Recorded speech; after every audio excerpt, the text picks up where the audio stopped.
तो hello guys, मैं हूं रोहित राय और आज हम बात करने वाले हैं केजीएफ के बारे में, यानी कोलार गोल्ड फील्ड के बारे में। आपने अगर केजीएफ मूवी देखी होगी तो उसमें रॉकी भाई की भाईगिरी दिखाई गई है, लेकिन कोलार गोल्ड फील्ड की असली कहानी कुछ अलग है। तो आज हम बात करने वाले हैं कोलार गोल्ड फील्ड के इतिहास के बारे में और अभी कैसा माहौल है कोलार गोल्ड फील्ड का। तो कोलार डिस्ट्रिक्ट कर्नाटक स्टेट में है। बैंगलोर से 100 किलोमीटर की दूरी पे है कोलार। कोलार 19वीं शताब्दी में सुर्खियों में आया जब यहाँ सोने की खानें मिली, लेकिन शायद बहुत कम लोगों को ही पता होगा कि इसका इतिहास 1700 साल पुराना है।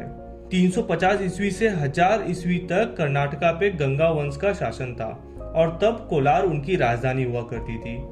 सन 1004 में कोलार पर चोल वंश का शासन हो गया और अगर इतिहास से कुछ पन्ने पलटे जाएं तो पता चलता है कि कोलार सोने की खान से निकला गया सोना चोल राजवंश के प्रसिद्ध बंदरगाह पूमपुहार लाया जाता था, जहां से उसे मदुराई के व्यापारियों और दूसरे देशों को बेचा जाता था। सन 1799 में श्री गंगापट्टनम में अंग्रेजों के हाथों टीपू सुल्तान के मारे जाने के बाद अंग्रेजों ने टीपू सुल्तान के इलाके मैसूर की रियासत को सौंपने का फैसला किया, लेकिन इसके लिए जमीन का सर्वे जरूरी था। उस समय जॉन वॉर्न ब्रिटिश आर्मी के कमांडर थे और सर्वे के लिए उन्हें कोलार बुलाया गया। सन 1802 में जॉन वॉर्न ने मैसूर रियासत की सीमा निर्धारण का काम शुरू किया और सीमा निर्धारण काम करते हुए उसकी नजर पड़ी स्थानीय सोने की खानों पे और वहां हो रही गतिविधियों को देखकर जॉन को हैरानी हुई और वो वहां थोड़ी जांच पड़ताल करने लगे। फिर जॉन ने देखा कि गांव वाले जिस तरह से सोना निकाल रहे हैं उससे हर 56 किलो मिट्टी में बस 1 ग्राम सोना निकल रहा था और जॉन ने सोचा कि अगर यही काम में किसी पेशेवर लोगों को लगा दिया जाए तो काफी मात्रा में सोना निकाल सकता है। और उसके बाद लगभग 60 साल तक कई लोगों ने सोना खोजने में अपनी किस्मत आजमाई और बहुत से खोज किए गए, लेकिन किसी को भी ज्यादा सोना नहीं मिला वहां से और फिर सबने आस छोड़ दिया। फिर 1871 में एक बदलाव आया। ब्रिटिश आर्मी से रिटायर हुए आयरलैंड के माइकल लेवले ने बैंगलोर छावनी को अपना घर बना लिया था। वह न्यूजीलैंड में मायोरी युद्ध से लौटा ही था, जहां उसकी दिलचस्पी माइंस में हो गई थी। माइकल ने जब जॉन वॉर्न की रिपोर्ट पढ़ी तब उसकी दिलचस्पी जग गई और वो बैंगलोर से कोलार पहुंच गए। अपने एक्सपीरियंस से माइकल ने कोलार में कई जगह की पहचान किया खुदाई के लिए और 2 साल तक रिसर्च किया। रिसर्च करने के बाद 1873 में माइकल ने महाराज से खनन के लिए लाइसेंस की इजाजत मांगी और महाराज ने माइकल को 20 साल के लिए खनन करने का परमिशन भी दे दिया। लेकिन जल्द ही माइकल लेवले के पास पैसे खत्म हो गए और तब 1880 में लंदन की mining firm John Tyler and Sons ने कोलार की बागडोर संभाल ली और यहाँ से कोलार के दिन पूरी तरह से बदल गए।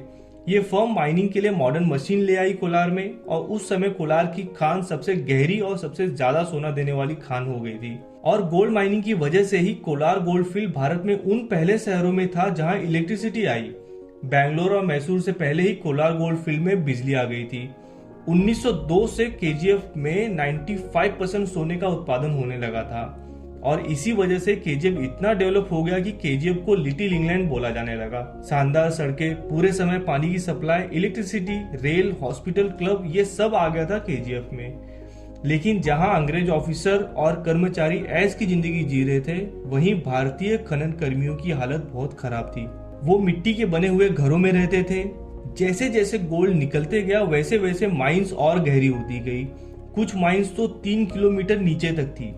आजादी के बाद भारत सरकार ये माइंस चलाने लगी और 1972 में एक पब्लिक सेक्टर यूनिट बनाया गया, भारत गोल्ड माइंस लिमिटेड, जो केजीएफ का पूरा कारभार संभाल रही थी।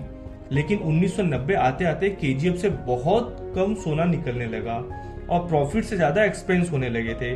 इसलिए गवर्नमेंट ने अचानक ही 28 फरवरी 2001 को माइंस बंद करवा दिया।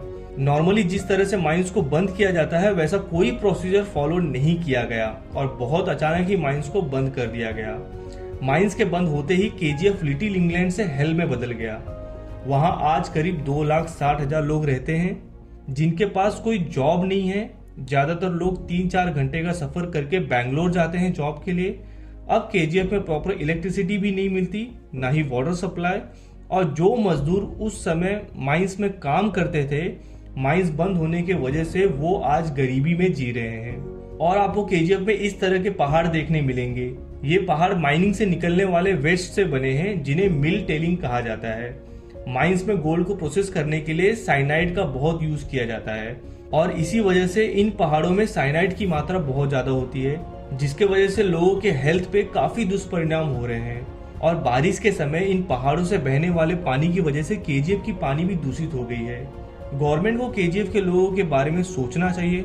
कुछ लोगों का बोलना है कि इन माइंस को टूरिज्म के लिए खोल देना चाहिए, क्योंकि हमारे जैसे लोगों के लिए जमीन के 3 किलोमीटर नीचे जाना एक्साइटिंग तो है ही, और लोगों को ब्रिटिश इरा के बंगलो भी देखने मिलेंगे वहाँ।